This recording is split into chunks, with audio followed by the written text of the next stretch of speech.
அவ்வளவு மோசமான ஒரு அரசாங்கத்தை இவர்கள் நடத்தி கொண்டிருக்கார். அதனால் சிதம்பரம் தீட்சிதெல்லாம் உண்மையாக வேதனையான கதை. அதாவது எப்பயுமே இவனுங்க, இது ரொம்ப முக்கியமான பாயிண்ட்னு நினைக்கிறேன், சொல்லிடுறேன் நான். இவனுங்க தங்களை ஹீரோவை மாதிரி காட்டிக்கிறதுக்காக பிராமணன் அடிக்கிறான், புரியுதா? பிராமணன் தான் இவனுக்கு சாஃப்ட் டார்கெட். இது இன்னைக்கு பண்ணல, இவனும் பிரிட்டிஷ்காரனுடைய அடிவரடி. பிரிட்டிஷ்காரன் சொல்லி கொடுத்து பிராமணன் அடி. பிராமணனை அடித்தா பிராமணன் வந்து தலைமை ரோல்லேருந்து விலகிடுவான்.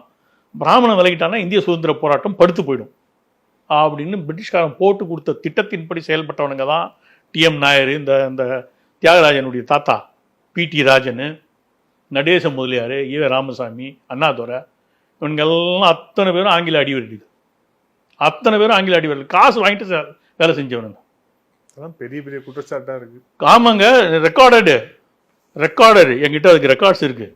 நான் ஏதோ ஸ்வீப்பிங் ஸ்டேட்மெண்ட்லாம் வரல. இவனுங்க அத்தனை பேரும் பிரிட்டிஷ்காரனோட பணத்தை பெற்றுக்கொண்டு இந்த நாட்டில் இருந்த பிராமணர்களுக்கு எதிராக, பிராமணன் தான் அன்றைக்கி முன்னின்று சுதந்திர போராட்டத்தை நடத்தினான்.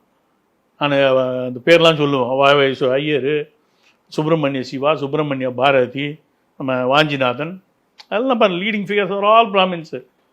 நீலகண்ட பிரம்மச்சாரி எல்லாம் லீடிங் ஃபிகர்ஸ், அத்தனை பேரும் பிராமணன். வாவு சிதம்பரம் பிள்ளை ஒருத்தர் தான் அந்த டீமில் ஆபரேஷன். சுதந்திரத்தை லீட் பண்ண அத்தனை பேரும் பிராமணன். அவன் தான் சமுதாயத்தை வழிகாட்டினான். பிராமணன் பேங்க்கில் மேனேஜராக இருந்தவரை பேங்க்கில் ஊழல் இல்லாமல் இருந்துச்சு. உதாரணத்துக்கு நான் சொல்கிறேன், பிராமண பேங்க் மேனேஜர்ஸ் எல்லாம் கொஞ்சம் கொஞ்சமாக ஃபேட் அவுட் ஆன பிறகு ஊழலுடைய எண்ணிக்கை அதிகமாகிடுச்சு. யோசிச்சு பாருங்க, தர்ம நியாயத்துக்கு கட்டுப்பட்ட ஒரு சமுதாயத்தை அடித்தா தன்னை ஹீரோ மாதிரி காட்டிக்கலாம், ஆட்சி அதிகாரத்துக்கிட்ட போயிடலாம். இல்லை, பிராமணர்கள் இருக்கும் வங்கியில் ஊழல் நடக்கிறது இல்லையா? அப்போ நீங்கள் அந்த சைஸை பார்க்கணும், பர்சன்டேஜ். என்ன சார் இது சமூகத்தில் இருக்கா? இல்லை, நான் சமூக விஷயத்தை பேசுகிறேன். I am social scientist, I am not a leader, political person கிடையாது. நான் தனி மனுஷனோட நான் ஒரு சோஷியல் சயின்டிஸ்டா சொல்கிறேங்க. இதில் எங்கே சமூகம்? நான் ஒரு சோஷியல் சயின்டிஸ்டா சொல்கிறேங்க. பிராமணர்கள் இடத்துல நேர்மை இருக்கும். எத்தனை பிராமணன் வந்து பிக்கி பாக்கெட் இருக்கான்? எத்தனை பிராமணன் கஞ்சா கடத்தனவன் இருக்கான்? எத்தனை பிராமணன் தங்கம் கடத்தனவன் இருக்கான்? எத்தனை பிராமணன் கொலைகாரன் இருக்கான்? எத்தனை பிராமணன் கொலைகாரன் இருக்கான்? எத்தனை பிராமணன் ரயிலில் ஜேப்படி பண்ணுறவன் இருக்கான்? எத்தனை பிராமணன் நகை திருடுறவன் இருக்கான்? காட்டுங்க. உங்களுக்கு 1000 பேரை நான் காட்டுறேன்.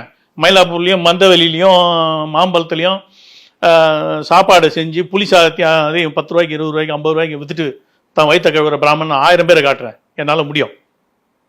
I am that connected. ஒரு சமுதாயத்துடைய மனசுலேயே வந்து தர்ம நியாயம் இருக்குங்க. இதை ஏற்றுக்க இந்த அயோக்கியத்தனத்தை தான் இவனுங்க பண்ணானுங்க. திமுக வந்து திக, அதுக்கு முன்னாடி இருந்த ஜஸ்டிஸ் பார்ட்டி, இவங்க எல்லாம் பண்ணது ஒரே ஒரு விஷயம்தான், பிராமணன் அடித்து தங்களை பெரிய ஆளாக காட்டிக்கிட்டாங்க. அதுக்கு முன்னாடி சமுதாயத்தில் வந்து பிராமண தூவேஷத்தை உருவாக்கிட்டானுங்க. அதனால இவனை வந்து ஹீரோவை பார்க்குற மாதிரி ஒரு சூழ்நிலை உருவாக்கிட்டாங்க. இது பியூர்லி சைக்காலஜி. அதுக்கு தான் சொன்னேன், இதுக்கு வந்து பொலிட்டிக்கல் சயின்ஸ் புரியணும், சோஷியல் சயின்டிஸ்டாக இருக்கணும். அப்போ தான் இந்த விஷயங்கள் புரியும். நான் சமுதாயத்தை ரொம்ப கீனாக படிக்கிறேன். இவங்களுடைய அயோக்கியத்தனத்துடைய முழு பரிணாமமும் எனக்கு தெரியும்.